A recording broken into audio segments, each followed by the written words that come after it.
Hi, my name is Mary Zarnecki, and welcome to this episode of Sticky Note Marketing.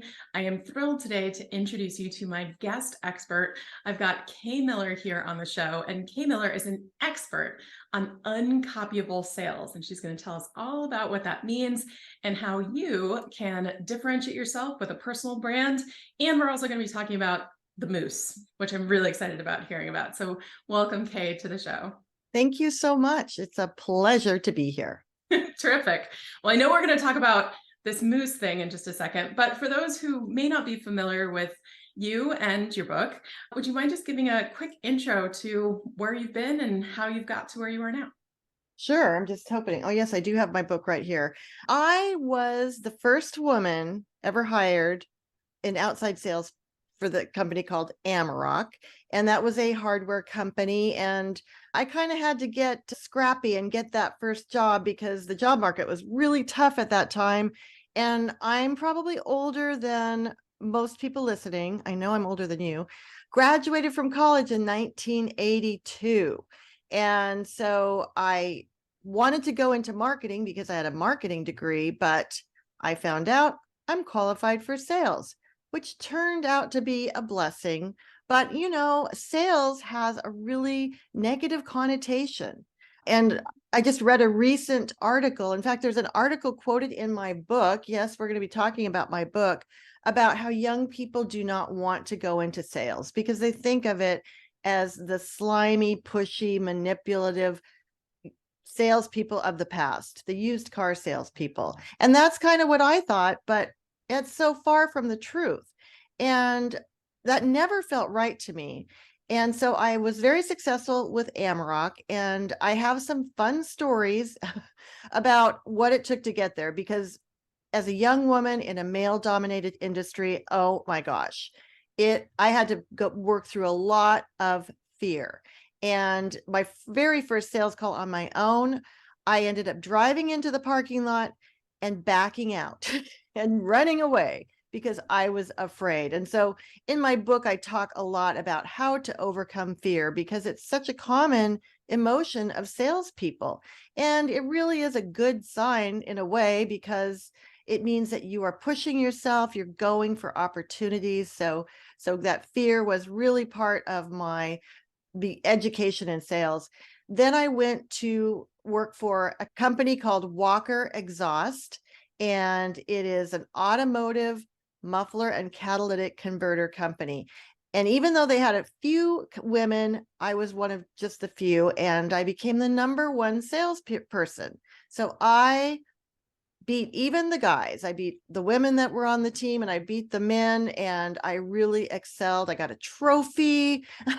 I got an award, all these fun things. So through those early years, especially, I learned a lot about what sales is. And again, it's not that pushy, manipulative style of selling.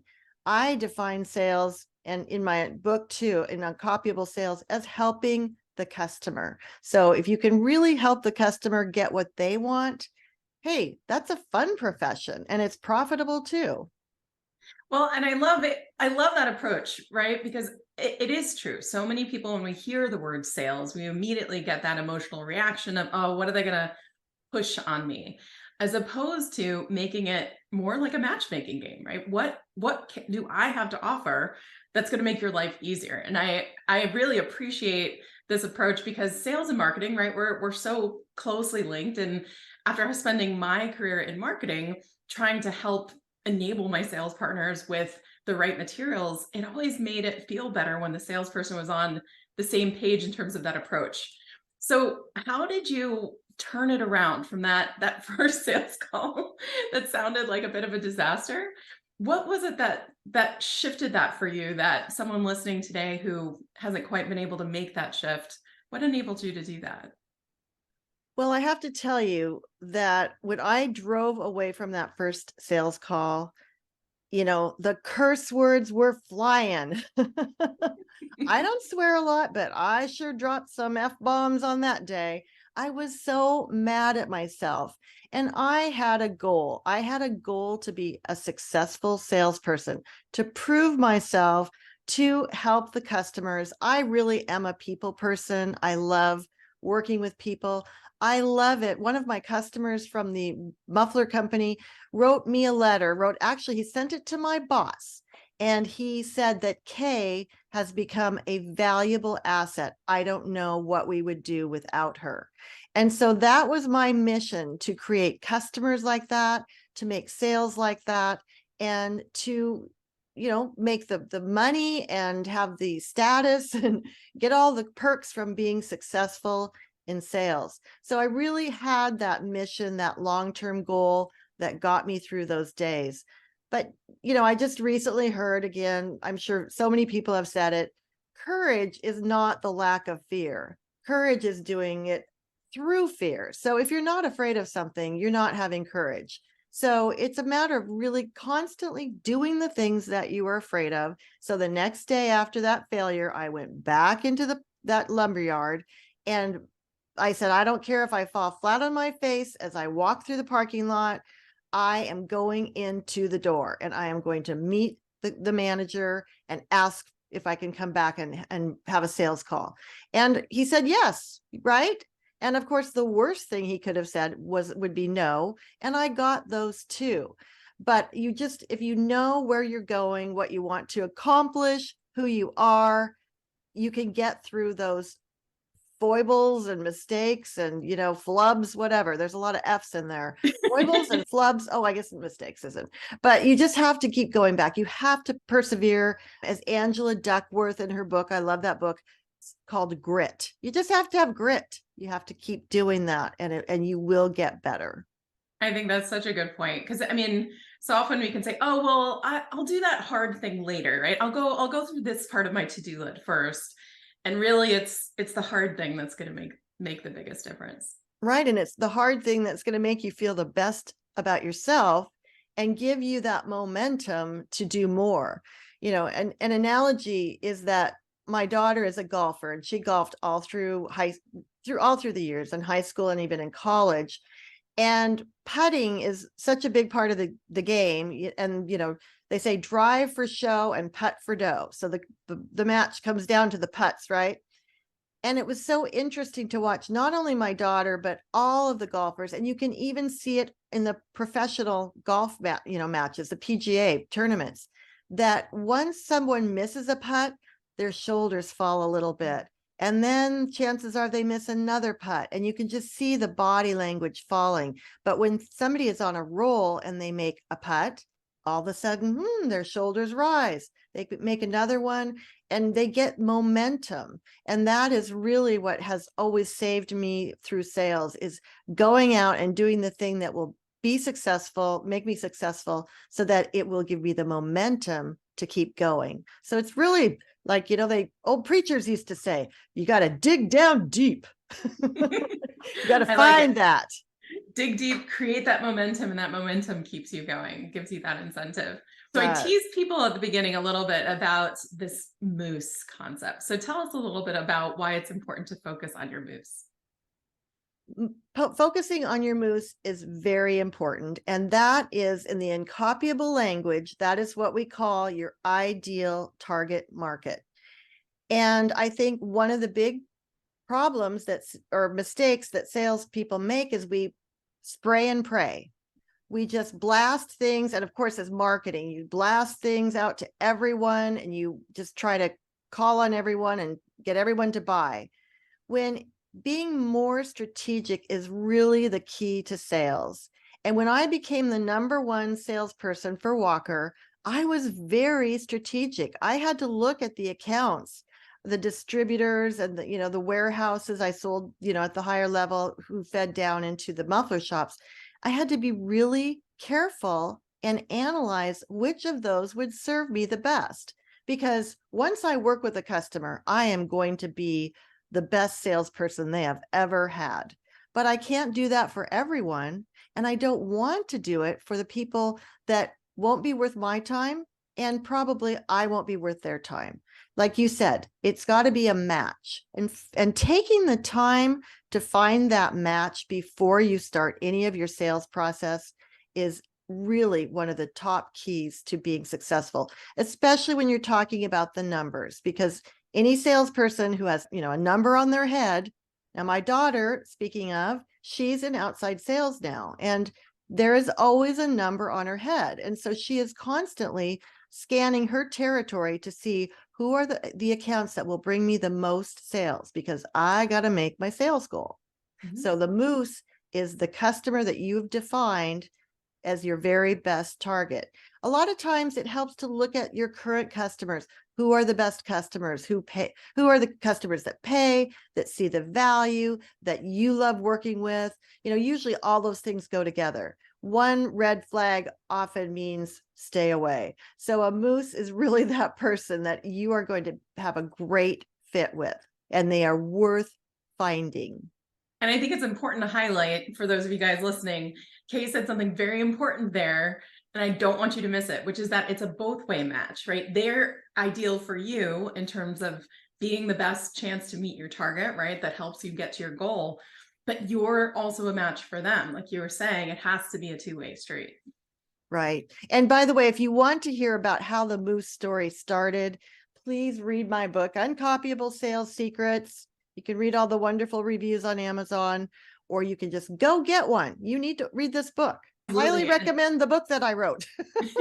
Absolutely. So definitely for those of you guys listening, we are going to include a link here with this episode so you can go check out Uncopyable Sales by Kay Miller. So definitely highly recommended. Okay, so the other question I had for you, which came up in the book and some of the other content I've read of yours, is how to think like and why it's important to think like Sherlock Holmes. Now, I'm a huge mystery fan, huge Sherlock Holmes fan. And if anyone is listening and hasn't read Sherlock Holmes or watched Sherlock Holmes, that's your homework. But tell us a little bit about what does that mean in the context of being successful with sales? Well, we all do know Sherlock Holmes on some level. He is a famous master detective. And if you don't have your screen on, I've got a wonderful prop about Sherlock Holmes. And I want you to remember how he is an investigator. He doesn't just take things at face value. He solves clues as if he solves mysteries. I'm sorry. He solves mysteries by using clues. And it's such a great analogy for sales, because I think the bad salespeople who are not listening to this podcast, they just go in and give their spiel, right? They just blah, blah, blah, blah, blah, tell them everything. The better salespeople ask questions. What do you need? What do you want? What are your goals? But the Sherlock salespeople really go beyond and learn more about their customer, and hopefully, ideally, give them a solution that the customer didn't even think about. And in this day and age of the internet, we can go on and we can find out so much about a product or a service. But there are things that you as the salesperson that can help them that they do not know. And I just did a webinar for a manufacturer, and they make a real exciting product, because I'm really drawn to exciting products. They make dipsticks and cables for trucks. And so we talked about their distributor salespeople and how, by looking around at what kind of inventory they have and how they're storing things, how they're using things, they can help the distributor realize, wow, we could use much less space for the inventory on this product because we can get something that is customizable. And then that will allow us to carry, another product that will give us a better profit margin. And the customer says, I never thought of that. And I have tons of examples. I have examples in the book. Really, Sherlock means being investigative and looking for the solution that isn't obvious. One of the quotes I love is Henry Ford. And Henry Ford said, if I would have asked people what they wanted, they would have asked for faster horses. Right? You've heard that saying. Oh, I love that quote. Yeah. And when you think of the iPhone, of course, we didn't say, gee, I sure wish I had an iPhone. We didn't even know. So what we are providing for our customers is a solution beyond what they could have figured out on their own. That is why we become an asset, somebody that is a partner with them and that they need on their team. So thinking like Sherlock is the way that you find out that information. You're observing the person, what they say, you're observing their body language, like the golfers who start, sinking lower and lower and slouching. And you look at the environment. You learn about their business. You can also learn about them as a person when you go into their office. You immediately, when you saw my office, saw the moose. Okay, so you know something about me. So when you go into your customer's office or surroundings, look around. And I think it's important because we all get kind of in our routine, in our rut. And I find when I'm working with companies that have salespeople that call on the same customers over and over, you kind of forget to really have your radar up and to really observe every single time you go into a customer. Think, what can I learn that I didn't know last time? So that is the Sherlock. Did I do a pretty good job of explaining that? No, I love that. I love that analogy. I love that idea because it is true. I've been sold to, I've worked with salespeople my entire career. And I can't tell you, that's where the ickiness comes from, right? Where it's like someone who comes in and they're reading off a script, or they've memorized the script, and they don't even ask any questions. They don't treat you like an individual. And I would say that, not to beat up on my B2B salespeople, but like I see it happen probably more often in B2B sales than B2C sales, but not always. Do you think that there's a difference, or do you think that there are certain things if you're in sales for B2B versus a B2C situation that people need to keep in mind when it comes to that curiosity component? Well, my background really is in all B2B, but I think of relationship selling. If you're in B2C, you're just selling a one-time thing. It's not as important. Mhm. You have to build a relationship and do some of those things really fast. But anytime that you are in a relationship sale, which I'm sure most of your listeners, if you're B2C and you're listening, you are working with someone on an ongoing basis. And yes, I think that we get out of the habit of really looking at this with new eyes every time, with really observing. I think it really applies to both. If you're selling maybe a network marketing product, you just start, sending the order every month and without saying, okay, well, what's going on with you now? What have things changed since the last time we talked? Are you stressed? Are you can't sleep or you whatever? I'm kind of thinking of that example because we buy a doTERRA oils and the person that sells them to us is great. She does do that. She always asks what's going on now. So I think whether you're B2B or B2C, we really have to be mindful of not getting into the rut of just not paying attention. We've Right. got to pay attention every Did the time. monthly order come in or not? It's more than that, right? Yeah, and distributor salespeople get into the order taking. They say, okay, what's missing? What do you need? They fill in that order and they're gone. Instead of every time looking around and saying, what other opportunities are there for you? Because if you are selling more, they are going to be selling more too. So it's a true win-win.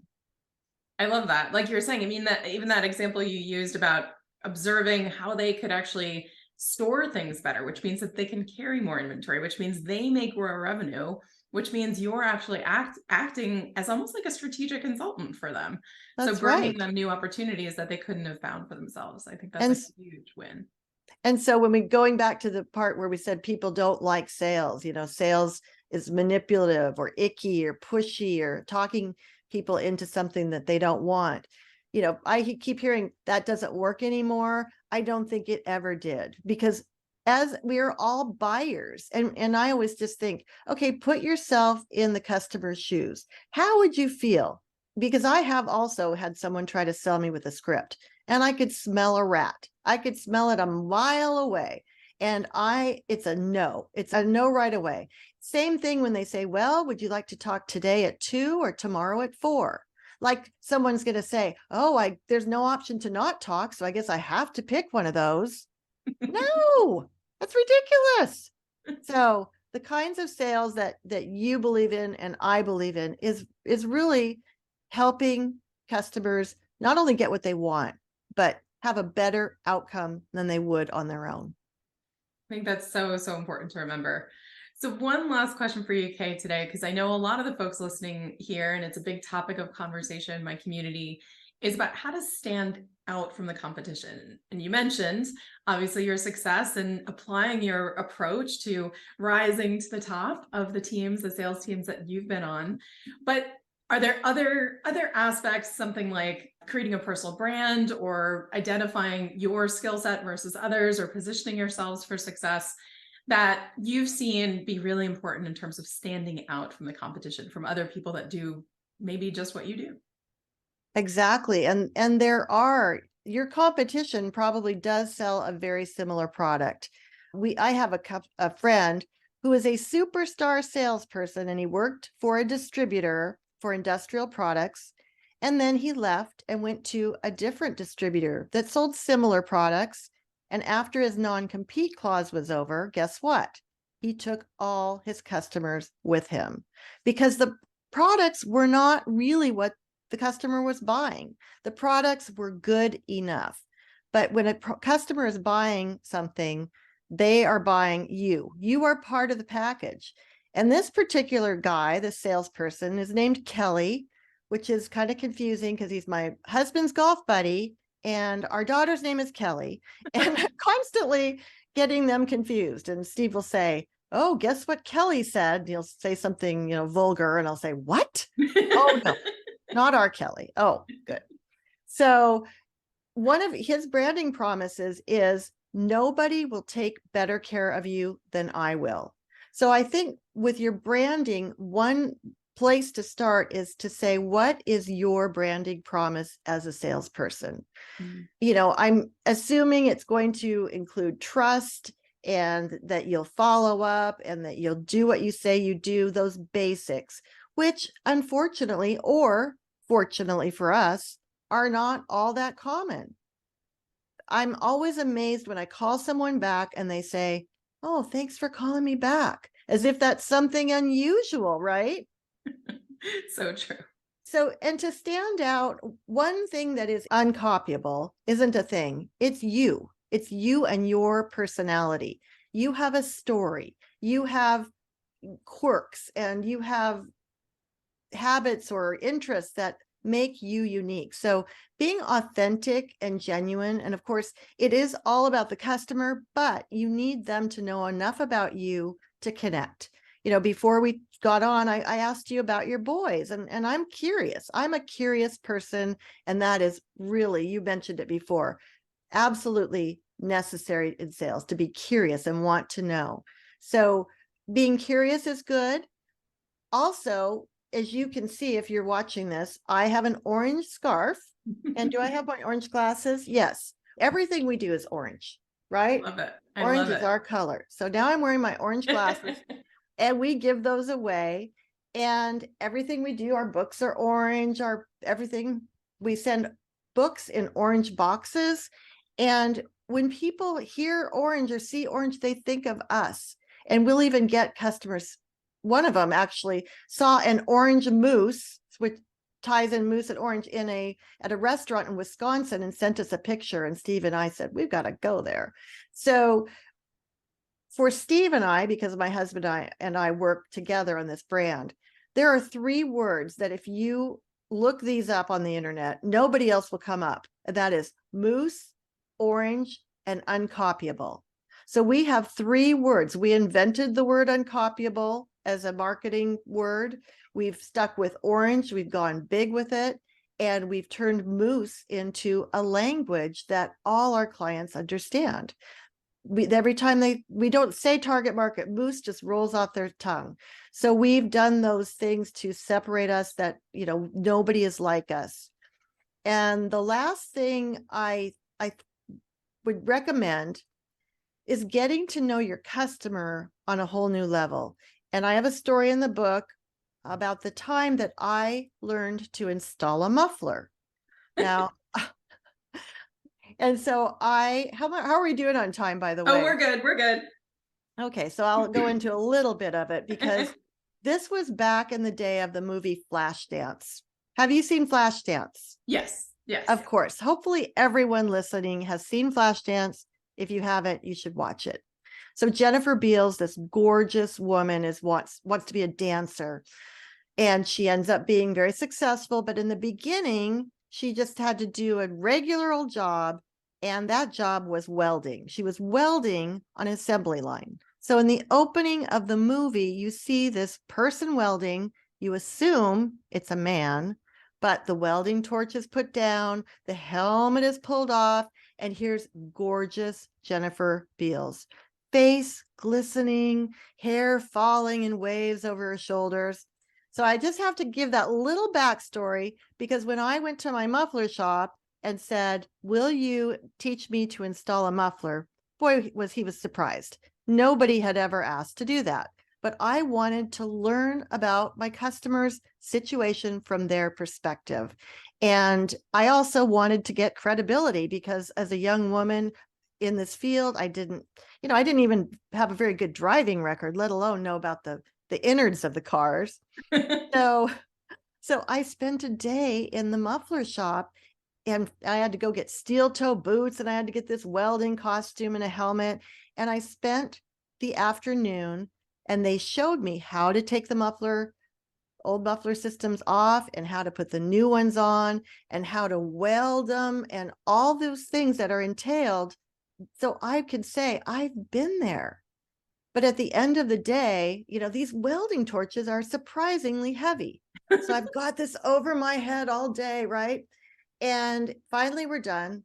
So I put the welding torch down and I start to take my helmet off. And guess what I thought of? I'm thinking, I've got a Jennifer Beals moment coming on, right? So I take my helmet off and there's silence in the shop. And I look across the shop, there's a little utility sink with a mirror over it. And I did not look like Jennifer Beals. My hair was stuck to my head like it had been painted on. My face is bright red. Mascara is running down my cheeks. And they kind of got a good giggle out of that. And the thought, I just laughed at myself that I thought I might be Jennifer Beals. The difference between movie life. Yes, right. There's reality and there's no filters here, right? That story really put me on the map, especially because I was one of very few women that worked for this company. And I through distribution, and of course, it would never be required that I installed a muffler. But not only did I learn things about warranties and the fact that some warranties were better than others, even though they seemed like they were the same, different things that I could use to sell other customers. But I also gained the nickname Muffler Mama. I love it. I hope was kind. All the guys were really great to me, but I encourage you listening to think about what kind of story can you come up with. So to prove, and I did that one time 30 years ago. And for years, people still respect me because I did that. So what can you do that will create a story that no one else can copy? Or if they tried to copy, it would be so obvious that you own that. We own Moose. We own Orange. We own Sherlock now. Sherlock is one of our pieces of language to explain how thoroughly you need to get to know the customer. So those are some of the ways that you can become uncopyable. I love that. I love that. And like you said, you get this extra airtime in someone's brain when in their just daily lives, they now see a moose, they think of you. They see orange, they think of you.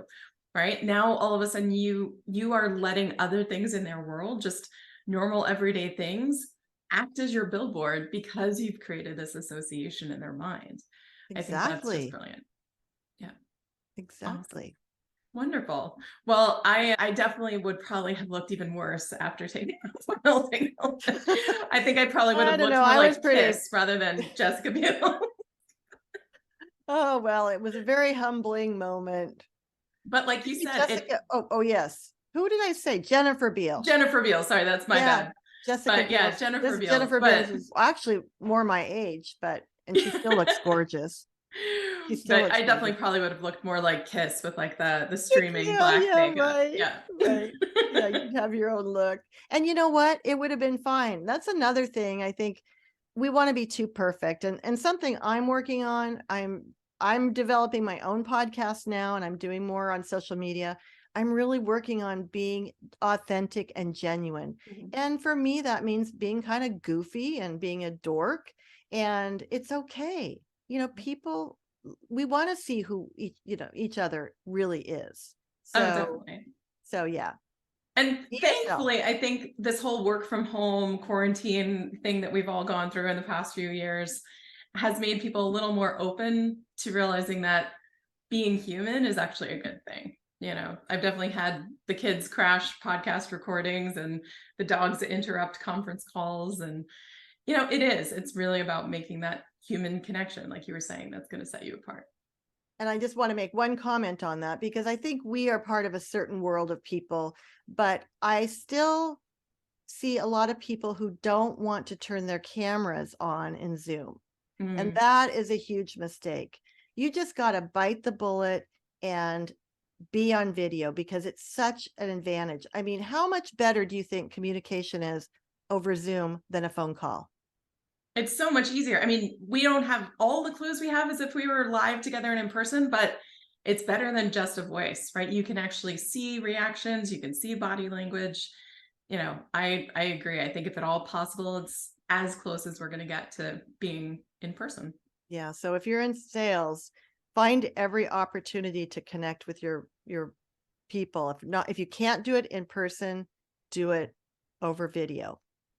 Fantastic. Amazing tips. Well, hopefully everyone listening has their sticky notes filled with advice. Kay gave us several good gold nuggets here. Act like Sherlock, be curious, get those questions, focus on that moose and look at it as a match between what do you bring to them as well as what they're bringing to you. And definitely look for the link that's coming with this episode to make sure you're getting your hands on Kay's book, Uncopyable Sales Secrets. And I cannot wait to read all of those stories. I mean, if that muffler story and the moose story are just one indication of all of the gold nuggets that you've buried in there, I'm super excited for everyone to get to uncover that. So thank you, Kay, for joining us today and sharing your knowledge with our audience. Mary, it has been such a pleasure, and I'm grateful to every one of you who is listening and watching. And I like to say, I believe in you because I do. I know someone who's taking the time to watch this podcast or listening wants to be better, and you will get better. So always remember, be uncopyable. Now, I know before we sign off, you also mentioned that you had a free gift for our listeners today. Would you mind sharing what that's all about? I do. I do. I have a giveaway called 5 Proven Secrets to Get in the Door. And they really are proven. And you know what? In this day and age, everyone seems to be doing the same thing. When you want to get a hold of a prospect, they want you send a LinkedIn message or you send an email. I've got other tools and ideas using direct mail or using video mail and on, specific examples and how we've used them and our customers have used them to work and get in to see someone that you could not have connected with otherwise. It's pretty amazing. So yes, that will be available. Mary will share the link. So please go get that giveaway. It's free and it's really cool. I'll tell you one thing, Kay has some very unique ideas. These are not the run-of-the-mill ideas. So get your hands on that as soon as possible. So thank you again, Kay. And looking forward to seeing what that giveaway has for everyone. Awesome. Well, thank you guys We all will for joining see you us. later. Stay curious, like Kay said, be Sherlock, get those conversations going with those ideal customers and be the value driver that they wish every salesperson were. But you can actually stand apart by being that person. So I look forward to seeing everyone on the next episode in our expert guest series here. Stay tuned for the next episode of Sticky Note Marketing, and I will see you then. Cheers. Bye.